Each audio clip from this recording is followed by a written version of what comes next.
یہ مثال خود نبی اکرم صلی اللہ علیہ وسلم نے دی ہے۔ ایک بڑی طویل اور بڑی پیاری حدیث ہے۔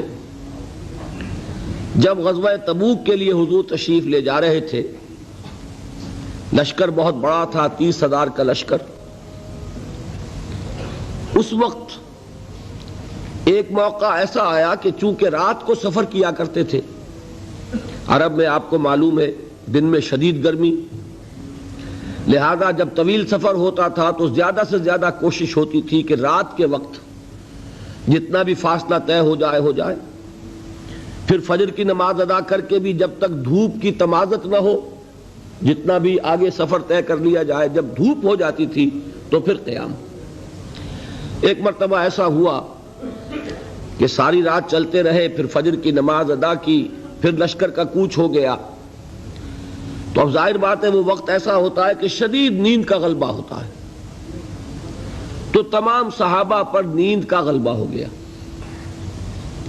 نتیجہ کیا نکلا کہ اب اونٹنیاں جو ہے یا اونٹ جن پر وہ سوار تھے، انہیں گویا کہ آزادی نصیب ہو گئی۔ کسی کا منہ ادھر کو اٹھ گیا ادھر چل پڑی، کسی کا ادھر اٹھ گیا ادھر چل پڑی، کسی کو کیکر کا درخت نظر آ گیا، اس میں کھڑے ہو کر ناشتہ فرمانا شروع کر دیا، اس لیے کہ جو اوپر سوار ہے وہ اونگ رہا، اور لشکر پورا منتشر ہو گیا۔ حضرت معاذ بن جبل رضی اللہ تعالی عنہ یہ راوی ہیں اس واقعے کے اور اس حدیث کے، انصاری صحابی ہیں، اور ان کے شان میں حضور نے یہ الفاظ استعمال فرمائے ہیں کہ اعلمہم بالحلال والحرام معاذ بن جبل، میرے صحابہ میں حلال اور حرام کے احکام سے سب سے بڑھ کر واقف معاذ بن جبل ہیں۔ یعنی فقہی معلومات ان کی بہت تھی۔ اللہ نے جیسا میں نے کل عرض کیا تھا، ہر چیز کا اپنا ایک تقاضا ہوتا ہے۔ کسی کا فلسفیانہ ذہن ہوتا ہے، اسے قانون سے دلچسپی نہیں ہوتی، کسی کا قانونی ذہن ہوتا ہے، اسے فلسفے سے دلچسپی نہیں ہوتی۔ تو حضرت معاذ بن جبل رضی اللہ تعالیٰ عنہ کو قانون اور احکام سے بڑی دلچسپی تھی، تو حضور نے فرمایا اعلمہم بالحلال والحرام معاذ بن جبل۔ انہی کو عامل بنا کر حضور نے یمن بھیجا تھا۔ تو جو گفتگو اس وقت ہوئی تھی وہ بہت اہم ہے فقہی اعتبار سے، کہ اجتہاد کے لیے وہی دلیل ہمارے ہاں، وہی حدیث جو ہے بطور دلیل بیان ہوتی ہے۔ حضور نے فرمایا معاذ تمہیں میں یمن بھیج رہا ہوں، کوئی معاملہ پیش آئے گا تو کیا کرو گے؟ عرض کیا کہ حضور اللہ کی کتاب کی طرف رجوع کروں گا، جو حکم ملے گا اس کے مطابق فیصلہ کروں گا۔ آپ نے دریافت فرمایا اگر اللہ کی کتاب میں کوئی واضح حکم نہ ملے تو کیا کرو گے؟ تو عرض کیا کہ حضور پھر میں آپ کے فرامین، آپ کے فرمودات جو بھی میرے علم میں ہیں ان کی طرف رجوع کروں گا، اس کے مطابق فیصلہ کروں گا۔ پھر تیسری مرتبہ سوال کیا اگر میری بھی کوئی بات تمہارے علم میں نہ ہو پھر کیا کرو گے؟ تو عرض کیا ثم اجتہد، پھر میں اجتہاد کروں گا۔ تو حضور نے شاباش دی کہ یہی طریقہ ہے، یہیں سے وہ لفظ اجتہاد چلا ہے، اور اجتہاد کے لیے جو دلیل ہے نقلی منقول حضور سے وہ یہی حدیث ہے۔ بہرحال یہ تعارف ہو گیا حضرت معاذ بن جبل کا۔ وہ راوی ہیں، وہ فرماتے ہیں کہ بقیہ تو سب لوگ جو ہیں اونگ رہے تھے اور لشکر منتشر ہو گیا تھا، لیکن میں خاص طور پر حضور کے ساتھ ساتھ لگا رہا۔ حضور کی اونٹنی چل رہی ہے، میں نے بھی اپنی سواری کو ساتھ لگائے رکھا۔ اس کی وجہ تھی کہ تخلیہ میں ایک بات پوچھنا چاہتے تھے حضور سے، تو اس کے متلاشی تھے، لہذا اب آدمی جب اس کو ذہن پہ کوئی ایک ارادہ ہو تو اونگ نہیں آئے گی نا، لہذا وہ جاگ رہے ہیں، پوری طرح ہوشیار ہیں۔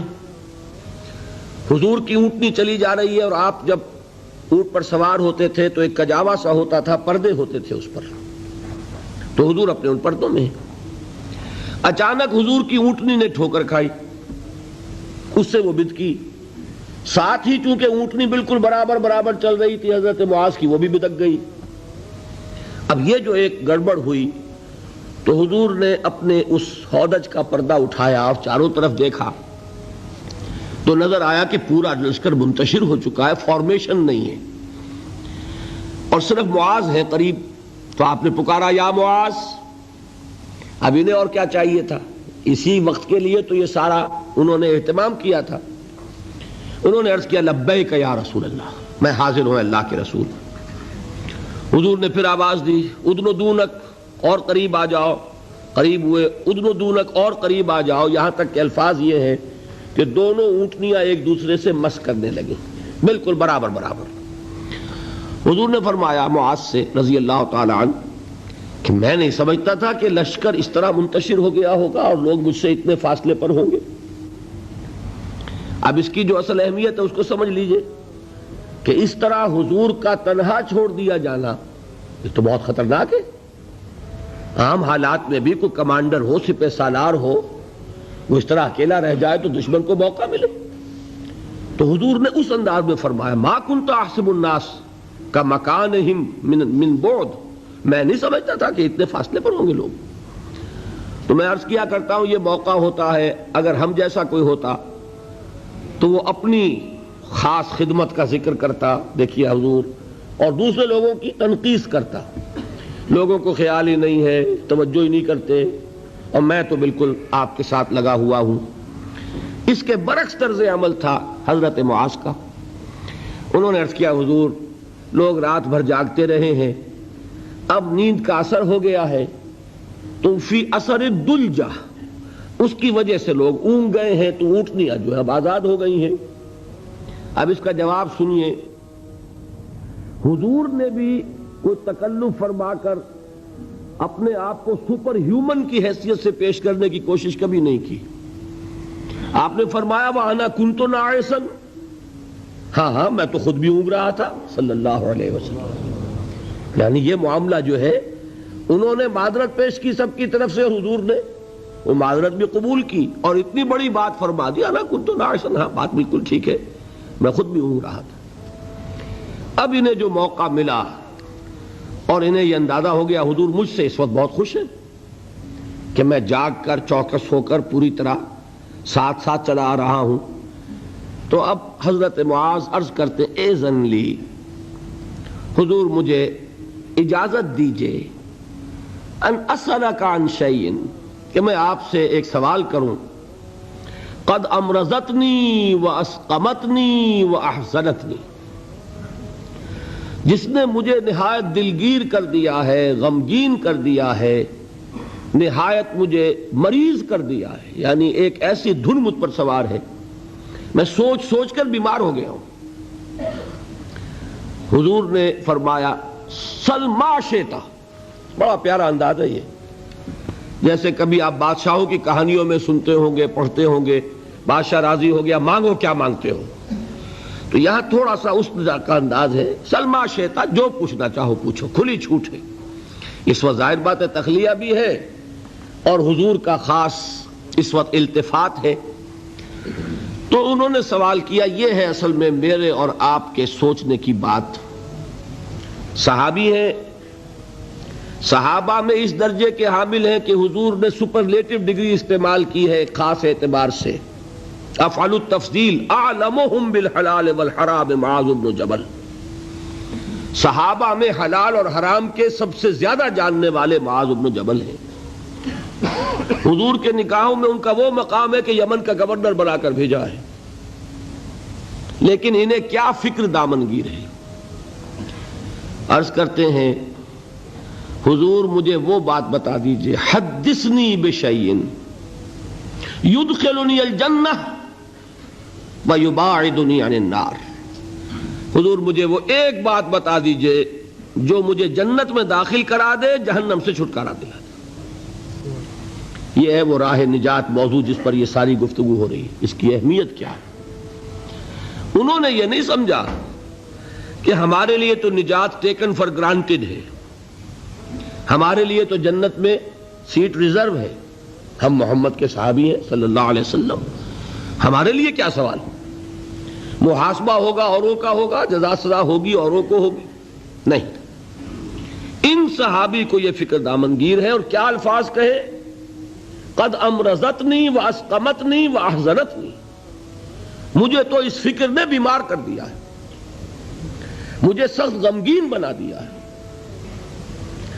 مرض اور سقم، سقیم، انی سقیم، یہ معلوم ہوگا آپ کو، بیمار کو کہتے ہیں. اور مرض تو ہے قد امرضتنی واسقمتنی واحزنتنی. اب اس کا جواب حضور نے جو دیا وہ اس وقت اس کے پورے الفاظ مجھے یاد نہیں، لیکن وہ وہی ہے جو سورۃ العصر میں آ رہا ہے ہمارے سامنے۔ شہادت دو اللہ کے سوا کوئی معبود نہیں اور میں اس کا رسول ہوں، اس پر جم جاؤ، اور اللہ کے ساتھ شرک ہرگز نہ کرو، اور اسی پر تمہاری موت واقع ہو جائے تم جنت میں داخل ہو جاؤ گے۔ اچھا، جواب تو مل گیا۔ اب شرک کے معنی کیا ہے وہ ایک تقریر مکمل ہوگی، صرف یہ ہے کہ ان الفاظ میں تو یوں سمجھیے نہ کہ مضامین کے دریا ہیں جو کوزے میں بند کیے گئے۔ جو بات اس وقت مجھے بتانی تھی وہ یہ تھی، اس کے بعد اب حضور خود ایک سوال کرتے ہیں، یعنی میں کہا کرتا ہوں کہ اب دریائے سخاوت جوش میں ہے، تم نے جو پوچھا تھا پوچھ لیا، میں نے جواب دے دیا۔ افلا ادلک یا معاذ، تو اے معاذ کیا میں تمہیں یہ نہ بتاؤں براس ھذا الامر وعمودہ وذروۃ السنام منہ، کہ یہ جو دین ہے ہمارا، اس کی جڑ کیا ہے، اس کا تنا کیا ہے، اس کی چوٹی کیا ہے۔ میں نے عرض کیا تھا نا کہ حضور نے تمثیل اختیار کی ہے کہ دین میں کیا پہلے ہے کیا بعد میں ہے، کس کی حیثیت جڑ کی ہے، کس کی حیثیت تنے کی ہے، کس کی حیثیت چوٹی کی ہے۔ جب تک کہ اس کا فہم حاصل نہیں ہوگا، ہو سکتا ہے کہ بنیادی باتیں آپ نظر انداز کر رہے ہوں اور ثانوی اور غیر اہم باتوں کو آپ بڑی مضبوطی سے تھام کر بیٹھے ہوئے ہوں۔ اسی کو کہا تھا حضرت مسیح علیہ السلام نے یہودی علماء پر تنقید کرتے ہوئے کہ تم مچھر چھانتے رہتے ہو اور سموچے اونٹ نگل جاتے ہو، بڑے بڑے گناہ تو کر رہے ہو اور چھوٹی چھوٹی باتوں کے اوپر دست و گریبان، مناظرے اور جھگڑے۔ یہی حال ہمارا ہے آج۔ سود جیسا گناہ، اس میں پوری قوم ملوث۔ جھگڑا کس پر ہو رہا ہے کہ رفع یدین ہے یا نہیں ہے، ہاتھ یہاں بدیں گے یا یہاں بدیں گے، اس پر تو جھگڑے ہیں۔ من دیگرم تو دیگری، اس پر فرقے بازی۔ لیکن سود، رشوت، حرام خوری، یہ سب کر رہے ہیں۔ حالانکہ یہ ہے جڑ کی بات، وہ ہے ثانوی بات۔ اسی کو کہا کرتے ہیں کہ اشرفیاں لٹیں اور کوئلوں پر مہر۔ کس قدر حماقت ہے، اشرفیوں کی حفاظت نہیں ہو رہی، کوئلوں کی حفاظت ہو رہی۔ یہ کیوں ہوتا ہے؟ سینس آف پروپورشن نہیں رہتا، کس چیز کی کیا اہمیت ہے، نسبت و تناسب درست ہے، دین میں جڑ کیا ہے، تنا کیا ہے۔ اب یہ تشریح حضور نے فرمائی اور اس کے لیے تمثیل اختیار فرمائی، وہ کس سے کی ہے؟ وہ درخت کی ہے۔ درخت کی ایک جڑ ہے، درخت اس پر کھڑا ہے، غذا وہاں سے مل رہی ہے، جڑ سوکھ جائے گی درخت سوکھ جائے گا۔ پھر تنا ہے، پھر اس کے اوپر چوٹی ہے۔ درخت جو آپ لگاتے ہیں، فرض کیجئے آم کا درخت لگایا تو کیا جڑ کے لیے لگایا یا تنے کے لیے لگایا؟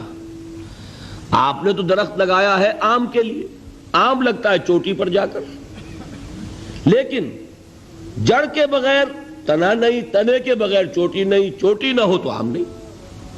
اس تمثیل کو ذہن میں رکھیے کہ آپ نے فرمایا افلا ادلک یا معاذ، اے معاذ تم نے جو سوال کیا وہ تو میں نے جواب دے دیا، مزید کیا میں تمہیں یہ نہ بتاؤں کہ براس ھذا الامر، اس کی جڑ کیا ہے، وعمودہ، اس کا تنا کیا ہے، اور ذروۃ السنام منہ، اس کی چوٹی کیا ہے۔ حضرت معاذ کو کیا کہنا تھا اس کے جواب میں؟ بے ابی انت و امی یا رسول اللہ فقلنی، حضور مجھ پر، آپ پر میرے ماں باپ قربان ہو، ضرور فرمائیے، اور کیا چاہیے۔ اب آپ نے فرمایا راس ھذا الامر شہادت ان لا الہ الا اللہ محمد رسول اللہ، کلمہ شہادت اس کی جڑ ہے۔ وعمودہ، اور اس کا تنا کیا ہے؟ اقام الصلاۃ و ایتاء الزکاۃ، نماز کا قائم کرنا، زکوٰۃ کا ادا کرنا۔ اور اس کی چوٹی کیا ہے؟ وضربۃ السنام منہ الجہاد فی سبیل اللہ.